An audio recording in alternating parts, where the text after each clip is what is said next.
Good day, everyone. Thanks for joining me today. Now, it's really important to know your own mind, both in victory and in defeat.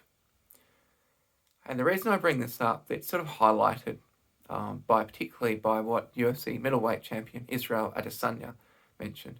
Israel seems to know his own mind incredibly well. I think that's really the key to his success. Not just his physical gifts, but his mental gifts. He basically said, and I paraphrase, I might be getting it slightly wrong, but after a victory, so he has a shower, he lets everything kind of wash away, he comes to press conference. But he said that after his victory, one of his great victories, he felt drained. He felt there was something wrong. He knew there was something, his emotional response wasn't commensurate with what he would expect of himself. And he immediately knew there was something wrong. And he sought some professional help, I believe, at that point, made the calls, and understood that there was something incorrect, wrong about his mind at that point. He wasn't responding appropriately to the circumstance. And he recognized that in victory, which is extremely insightful, because most people would only recognize that in defeat.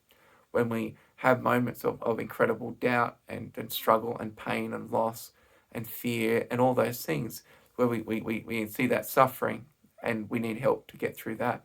But to understand even the midst of victory is extraordinary.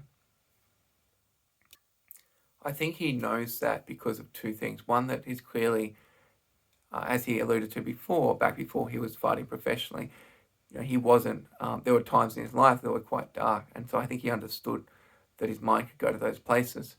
So he immediately could recognize, the darkness knows its own, I guess. He recognized that experience from before. And the second thing I think is really important to understand is, look, in those moments of victory, when he's seeing his mind not responding appropriately, they're the moments where he kind of has the high ground because he's in a position to do something about it. Whereas if he had lost, then he would have been depressed anyway. It'd be very hard to fight his own mind. But he's in a time of victory where he's able to fight his own mind. He has the time and the mental space and clarity to be like, okay, I've faced all the external demons.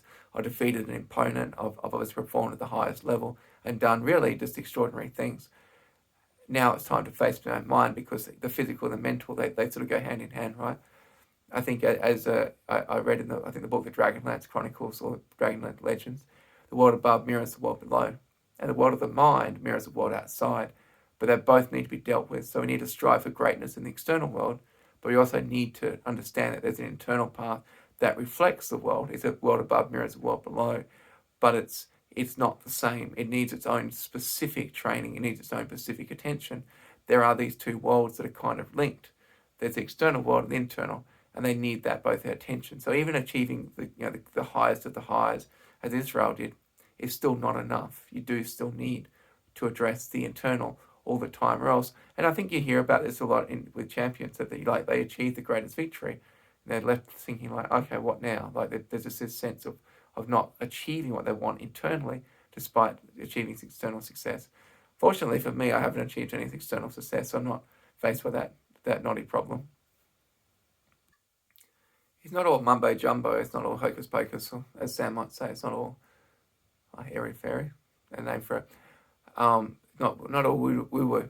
Because the truth is, I think, is that physical success and external trappings of success inevitably follow from a deep understanding of the mind. So you become internally successful, you do the reps, you do the work, you do the training, you mentally toughen yourself for those darkest moments.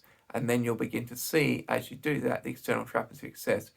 But the trappings of success only come through that consistent effort and understanding and being internally successful in some fashion. So Israel is only successful externally because he got his mind in good shape. The training, just the mental ability to be both, to deal with his own mind, both in the highest and the lowest of points of his life. That, to me, is probably the foundation of success. And that's married up. He then identified, to some extent, the pastime, the profession, that then made use of his enormous physical gifts and was both most adapted to his psychological state as well. All right, thanks for listening, guys. I'll see you in the next one. Peace.